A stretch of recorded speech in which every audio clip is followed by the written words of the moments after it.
they don't consider themselves a product, a car, a handbag, or a service, okay? A travel, a hotel stay, but they want to be something more to you. They want to go above and beyond being a product or service. They want to acquire and represent meaning that goes far beyond that. What's up, branding experts? Arek here at Ebaqdesign, and on today's podcast, I have two guests, Wolfgang Schaefer and JP Kuehlwein. So starting with Wolfgang, he is the founder and CEO of 12 Consulting, a company focused on developing narrative brand strategies. And so Wolfgang has been building global brands for over 25 years in Europe, the United States, and Asia Pacific for companies like PepsiCo, P&G, Unilever, Coty, Nestle, WWF, and many more. And so his main expertise lies in growing prestige brands and companies such as LVMH, which is Louis Vuitton, Davidoff, Chopard, Swarovski, and many others. Now, JP is a global brand and business leader and recognized strategy expert. He's the co-founder and CEO of Ueber-Brands Consulting here in New York. He has also over 2 decades of hands-on experience in creating successfully or recreating big brands. So before that, JP served as a managing director of global strategy and innovation at Procter & Gamble. So both of these guys are also professors and teachers, and they've also co-authored a couple of books together. And one of them is Brand Elevation, Lessons in Uber Branding, which is the book right here. And this is the book we are going to talk about on today's podcast. So welcome, guys, Wolfgang and JP. Thanks for joining us today. It's our pleasure. Our pleasure. Hi, Arek. Okay, so basically, you've got a lot of experience, guys. You combined over 50 plus years in older than we are. in building we are brands. Also over 50 plus years, so that works out well. So that all makes sense. And it pertains to all categories and countries, right? So you've come to the realization that there are certain principles that are applied to building prestige brands, right? And so you've discussed some of them in your first book, but in this book, you also present us with your 6-step program. So that's what's new about this book. So you still discuss those principles, 7 principles, but you also give us like a step-by-step program, step-by-step process, so you can actually implement those. And you still give us a lot of examples and so on. So we're going to talk about that in a second. So I just wanted to start with something very basic, explaining to our audience what is Uber branding, and just maybe you can guys give us an overview of those principles so that we are on the same page. So for those who didn't read the previous book, so what's the idea behind Uber branding and what are those 7 principles? Wolfgang, should I take a shot at this part? Yeah, any one of you. Yeah. Go ahead. So I always tell my students, Uber-Brands is there first and foremost to annoy, particularly the Americans who are not able to pronounce Uber. But that's just the superficial reason. No, we got to the name, if you want to talk about the name, because after talking to quite a few of these brands, and we'll have examples throughout, Wolf and I noticed that they have one thing in common, which is they don't consider themselves a product, a car, a handbag, or a service, okay? A travel, a hotel stay. But they want to be something more to you. They want to go above and beyond being a product or service. They want to acquire and represent meaning that goes far beyond that. And that's reminded us of Nietzsche and his concept of the Übermensch, of the somebody who is able to break out of the daily grind and the day-to-day and kind of achieve more. Bring humanity forward, if you like. And a lot of these brands have this ambition, have this mission, and have a myth that goes far beyond what they have to offer from a functional or utilitarian perspective. And that's pretty much what Uber branding is all about, is how do you create a brand that goes beyond its category, its industry, its functional offering? I mean, in a nutshell, the first book was called Rethinking Prestige, and that's exactly what it was. Because Uber-Brands for us is just another term for brands that represent a modern understanding of prestige branding. So that traditionally it was much more driven by the classic luxury SKUs, where you had to kind of like be scarce, you had to create this nimbus of rarity, you had to be connected to very exclusive locations and influencers or spokespeople, et cetera, et cetera. So it was a lot of outer show that created this idea of elevation. And now it's coming much more from the inside out. So the brands, the modern prestige brands, they're not bound to classic luxury categories like cars or accessories, watches, etc., jewelry, but they can grow in any category, like think of Airbnb, for instance. But more importantly, they're much more driven from the inside rather than from the outside. So they have a conviction, as JP was saying, a mission that they try to put out into the world and that they live by and that they hold above all. And that's what really connects them to the Uber idea of Nietzsche. Now, we are going to take a quick break here, but we'll be right back. Listen, my mission is to help people design iconic brands. So whether you're a business leader who wants to be more intentional with branding and all of its aspects, or you're a creative professional who wants to attract powerful clients and truly be able to help them succeed with branding, then you need to start with a discovery session in order to develop a strategy that will inform all of your creative work. And everything that you need to learn how to do that, you can find in my online courses at ebaqdesign.com/shop, where I share with you my worksheets, case studies, video tutorials, and other additional resources to help you feel safe and strong about your process. Now let's get back to our interview. Right. So Uber means in German above and beyond, right? So that's what JP mentioned, and Wolfgang elaborated on that. So basically, brands that, it's not about just products and services, it's going beyond that and acquiring that meaning beyond the material, right? Beyond products and services. So can we just give an overview to our listeners of those 7 principles? Maybe JP can start with a few, and then Wolfgang, you can talk about a few more. So starting with mission incomparable, just like a high level overview before we go to the actual program so that we understand the concept. Maybe some examples as well. Sure. Mission incomparable is the first one, like you say, and mission, or call it purpose, or the why. When we started to find this as a common denominator, and that was by now a good 10 years ago probably, it was not the discussion we're having now. Now everyone is talking about purpose. But it's also important to note that it's not necessarily about the purpose that everyone's talking about today, the brand purpose, which is usually defined as either having a social mission or an ecological mission. Mm-hmm. We certainly found those brands, let's say Patagonia, for example, or Ben & Jerry's, which have an ecological, in the case of Patagonia or Ben & Jerry's, a social mission since its founding through the founders, which is an important mission. But we found other brands that feel they have a higher calling that is not necessarily associated with that. So, for example, let's take the quote-unquote mundane Red Bull.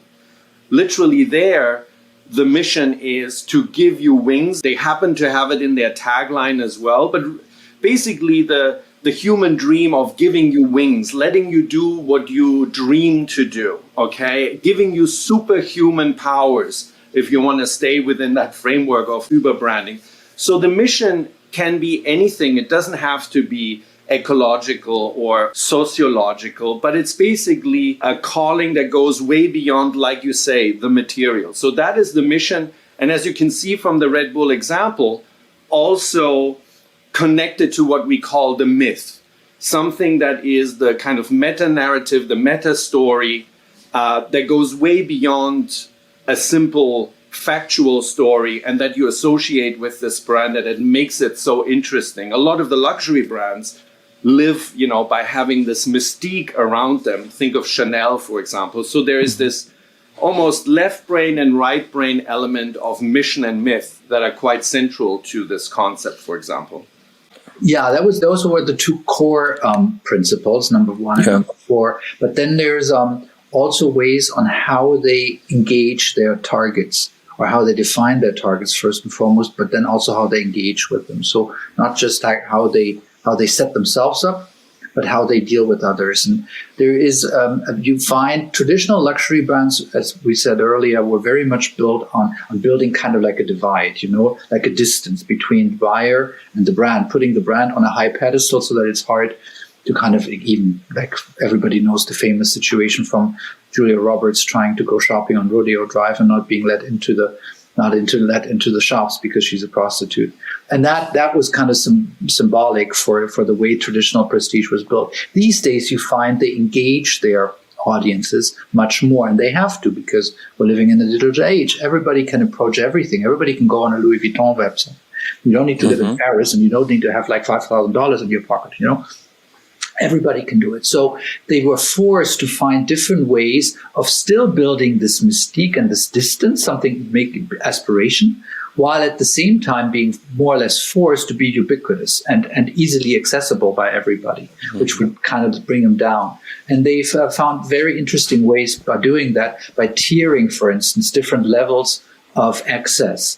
You find that on Net-a-Porter, or you find it in these days almost in every brand. You find how they play very openly a VIP access area that only special people can gain entry to, but that is played out very openly so that those that don't get access still aspire to become one day one of those VIP access people.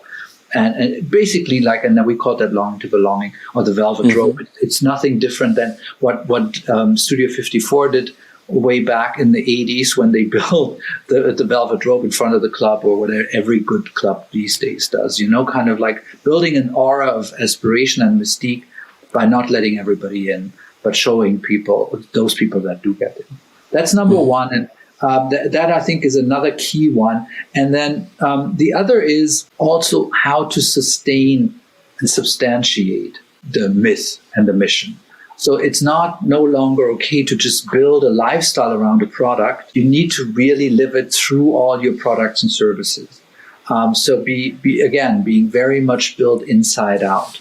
So building your entire organization, ideally, the culture of your brand or your company, and the experiences that people have in their flagship stores, etc., all the way down to the services, the parts, the replacement parts, etc., that can be get. So really live your mission and substantiate it again and again, because nothing is going to kill you faster than if you build the dream, but then it pops in a nanosecond because people realize it's just another handbag that falls apart as easily as any other. Hermes is here a classic example that really lives on standards of quality and craftsmanship and sustainability, like sustainability as the ultimate luxury for things that last over a long time. And, Right. And it extends, I think what's important and what's often overlooked is it extends way beyond the product and goes to the organization. I mean, more and more there's total transparency because of the internet on what does the company actually do? What is its culture? How does it treat its employees? How does it treat suppliers? Does it pay its bills? Does it, leverage fair trade, and so on and so on? So all of this nowadays also flows into the total gestalt, if you like, in the customer's mind of how they're viewing a brand like that, and becomes important. So it's a holistic approach, right? So I just wanted to go over those principles real quick. So JP started with mission incomparable, which is, as the name suggests, having a distinct mission. And as you mentioned, it could be something about sustainability. It could be something about, helping the planet or helping people, but it doesn't have to. So it just needs to be some higher calling, or you can disrupt a category. You guys describe a lot of different ways in which we can, find that mission and define it. So, and then you mentioned also it connects to the fourth principle, which is about the myth, right? So you need to give the brand a soul and craft those narratives to be able to engage people. And then Wolfgang was talking about a few different principles like longing and belonging, which is the second principle. So balancing this exclusivity with inclusion. And he gave us an example of some luxury brands, right?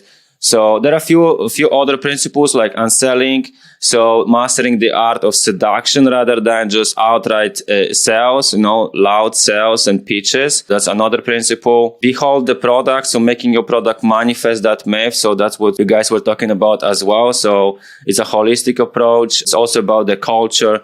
Another principle is living the dream. So again, we have a transparency now, and it's really about, actually acting, on those principles and living them, because, people can find out sooner or later about your culture, because nowadays everything is so transparent, right? You cannot really hide much. So seventh principle is about growth without end. So how to scale up, how to expand your business without losing that soul that was defined earlier, right? So you divided your book in 3 parts. So basically in the first part, you discuss those principles and give us some examples. So in the second part, you talk about how to actually do it, right? How to put those principles into action. So basically you've been testing this program for over 5 years, right? And you've came up with this 6-step program. So I just wanted to spend a few minutes to talk about those steps, some of these steps, right? So basically the framework is divided into 3 phases, right? As the name suggests, dream, do, and dare. And there are 2 steps in each phases, right? So dream is about defining that mission and then writing your myth. And then do, the second part of the framework, is about realizing that dream and about living it in everything you do. And then daring, the third part, is about finding your fans and target who will, igniting all people, all stakeholders to create kind of a movement, right? So can you guys maybe give us like a high level overview of those 6 steps of your brand elevation program? I think the overarching difference, or what's new about this brand building program versus the traditional ones, is that you don't start with the market, analyzing the market and your potential targets and what they're missing, and then catering to that, but rather starting with you. What do you dream of? And that's why the first phase is called dream. What is it that you believe as a brand or as a company that is missing in today's world? Then developing that, and then finding your fans and build them around them. Of course, you still need to make sure that whatever you do has relevance for the market of today and for your audiences. But you sometimes need to be, or you very often, prestige brands need to be a bit ahead of time in order to lead. And if you start with just analyzing the situation currently, you only come to answers of the current, and you don't come to answers of the future. But that's exactly what prestige brands today have to do. So prestige brands really start with developing their mission independent, first and foremost, of the current market situation. And that's very, very new. That's why we're starting with dream. The do then is exactly what we decided earlier and talked about, that it's very much important that you first and foremost think about how you set up your organization, your production, and ultimately your services and your product in order to to deliver on that mission. And only in the third, that's the whole do aspect. And then in the third part only, in the there is when you start going into communication. And that is very different from traditional marketing, which goes straight into communication. When you develop a go-to-market plan, you don't spend much time about getting all the details right in your production, in your supply chain, in your organizational setup, in your packaging, in your distribution, blah, blah, blah. You worry first and foremost, let's think about a campaign. Let's think about how we communicate the brand. In our model, that comes at the very end, because first you need to get all your I's dotted and your T's crossed to a level of detail that is way beyond the average and lives up to your mission. I think in the first step of defining your dream, you need to be almost like an archaeologist or anthropologist, etc., and look at your own organization, your own brand, your history. If you don't have history in your startup, at your motivations and literally your dream, in order to make sure that is anchored within what you actually are all about. Because where we find the biggest discrepancy is when it's just a facade, when it becomes quite clear quickly that it was created by some outsider, by some consultant, by some agency, but really has nothing to do with what the organization and the product in the end or its service is ultimately about. And this, this being disjointed. So that's really one of the big differentiators. And that also then shows in the doing, because what is so surprising for let's say, the mass marketers or those who are artificially quickly building a brand to ultimately sell it after 5 years for PE or whatever, is that these brands often make decisions that seem not to make commercial sense, or at least not have an immediate financial payout. In fact, sometimes it costs them. And to us, that is exactly the kind of proof that they're living up to their mission and that actually endears it to their Uber target, to their fans. A spectacular and easy example to quote is the Patagonia ad, the one classic ad that they show in newspapers, which is entitled "Don't Buy This Jacket," okay? Where they explain that the best way of taking care of the environment is not to consume. So we, Patagonia, recommend to you that you first really consider whether you need another garment. And after that, choose ours because, we try to keep our footprint as low as possible. Which is actually a principle that they just repeated in a new way this year, this season, by putting out big newspaper ads that are printed as if they were wrapping paper. And they said, so first, it's the same argument again. Think about if you really need a new product or if you can give like an existing product that you have in your closet to someone else because it's probably still good. And then don't buy wrapping paper and put the landfills even more full than they already are, but use the paper that you already hold in your hands, which is our newspaper ad, and wrap your product in that. So all going to the idea of upcycle, recycle, and be mindful of your wastefulness. Right. So they do it in the doing, and then in the daring, it's the same thing. Superficially, very quickly, the brands that are there to kind of shoot to the sky, be purchased, and then you don't care if they flame out because somebody else owns them. What they don't succeed in doing is really identifying and exciting and continuing to excite their Uber target. Okay, they quickly go to everyone and try to be everything to everyone. Whereas if you for example, even if you look at an Airbnb, they have people who are incredibly loyal to the idea of Airbnb, of belonging anywhere you are in the world, on both the host side as well as the guest side. And in times of crisis, like recently with the pandemic, Airbnb was very smart and proved that they truly understand their Uber target by saying, you know what? If we're going to jettison parts of the business right now because we're in a very difficult situation, it's not those little passionate mom and pop operators, but it's actually the big ones that we're cutting out. And they did cut out their big chain operators rather than the small offerers. And a purely commercial operation without this guiding light of a mission would probably have done exactly the opposite. That's a great example. That's an awesome example. And so we've covered that pretty much. And I just wanted to show some of you guys what you can expect from the book. There's a nice breakdown right here of the framework. So that's what we were talking about right now. And JP and Wolfgang gave us quite a few examples to illustrate that. So as we are approaching the end of our interview, I just wanted to talk a bit more about examples so that we can all relate. So I have some of my key takeaways here about Starbucks, Airbnb, and YouTube. So you've mentioned about Airbnb, and how they responded to the challenge with pandemic and stuff like that, right? So maybe you guys want to talk to our listeners about a few examples, like for example, about Starbucks. I think it's a great example because it's a big brand. Every one of us can relate to those to understand. So for example, their mission is to inspire and nurture human spirit, one person, one cup, and one neighborhood at a time.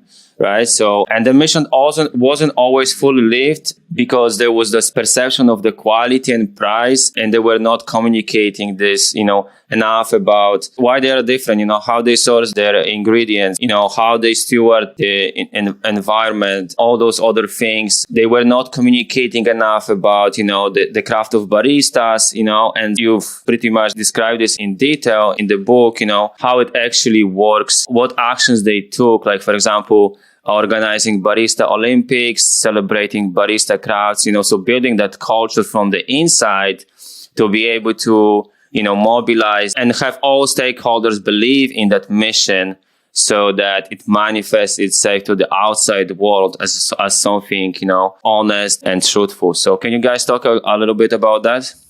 Yeah, perhaps the first and most important thing is to know and understand that all these deep dives into 7 case studies it is in total that we have a deep dive in was done with experts that actually did the job. So it was, in this case, it was Samantha Yarwood, who was then the marketing director of Europe for Starbucks, and was running this program and to kind of reground the brand. And so it is with all the other case studies. It was always the people responsible. So you get a lot of really behind the scenes insights that you normally don't get. But in the case that you're mentioning with Samantha and Starbucks, it was really about Europe because, let's be honest, from a European perspective, Starbucks wasn't anything special. In Italy particularly, but also in France, even to some degree in Germany, and everywhere in Europe, you have much better quality. Vienna, Austria, you have much better level of coffee houses and coffee places to buy coffee, which traditionally you didn't have in the US. So the idea of bringing the Italian level of coffee to the US didn't work in Europe, obviously. So they had to find a different, they had to kind of put their skates on and really reinvest in quality, and so that they could deliver on the higher level of price that they were, and really on their promise ultimately to be ingrained in the neighborhoods and be accepted by all the neighborhoods on a daily basis. That's what we did. Yeah, I mean, the thing with Starbucks is, like Wolfgang says, purely competing on coffee probably doesn't make sense for Starbucks in a European context, okay? Because there's enough coffee to go around. If you look at even what Starbucks created in the US, it was this concept, this idea of this cosmopolitan, Europolitan third place, but an imaginary place, because nobody knew what a skinny venti frappuccino was before Starbucks introduced this language, this space, and this kind of weird cup of coffee. Because if you ask Italians, they're like, this is not coffee, this is a bucket of an American, creation that is kind of interesting to us. So in addition to getting their product up to a standard that would be acceptable for Europeans, or let's say that Europeans would be accustomed to more, they also needed to bring out again the uniquely Starbucks culture, the uniform, the way of talking, that they call you by the first name, etc., which would not be, let's say, the German, the Viennese, or the French way of serving up a cup of coffee, because you're going to Starbucks for that. It's its own world. It's the world according to Starbucks, as we say in the first book, actually. It's a world according to yourself that you build up, and that ultimately you create the desire by people to join, at least for that time they go there. That's awesome. That's a great example. And there is a lot of case studies in the book. So if you guys want to check, of course, I'm going to include a link in the description. But as we are approaching the end of our interview, how can we find more about you? Whether we want to learn more from you for, studios and experts like myself, or, perhaps clients or startups who want to find out more about your work, how to find more about you? First and foremost, you already made the first step. Buy the book.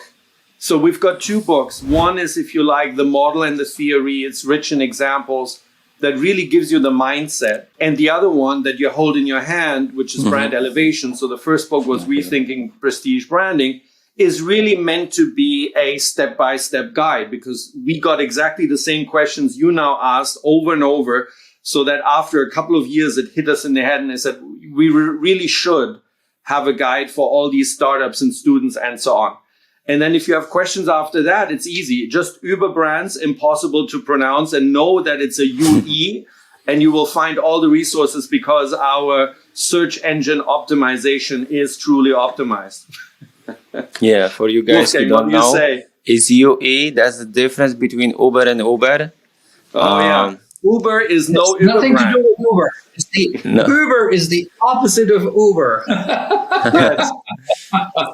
That's the meaning behind the brand, right? They kind of...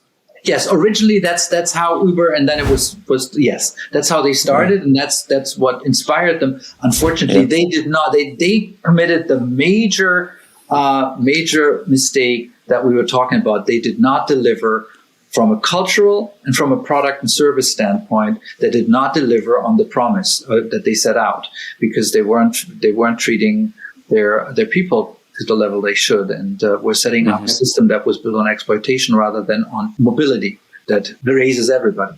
But that's a different story that we can gladly talk about. So that's why they're anything but Uber. They may be called Uber, but they're not. There you go for the next episode. Why Uber is not Uber. Yeah, exactly. Right, that's a great idea. So next time we already have the title for the next episode. So that's awesome. Thank you, guys. It was my pleasure to have you both on my show. I really appreciate that. It was our pleasure again. It's like anytime, gladly again. When we should write book number 3 latest. Okay, cool. Thank you. Talk to you soon. Talk to you soon. Bye.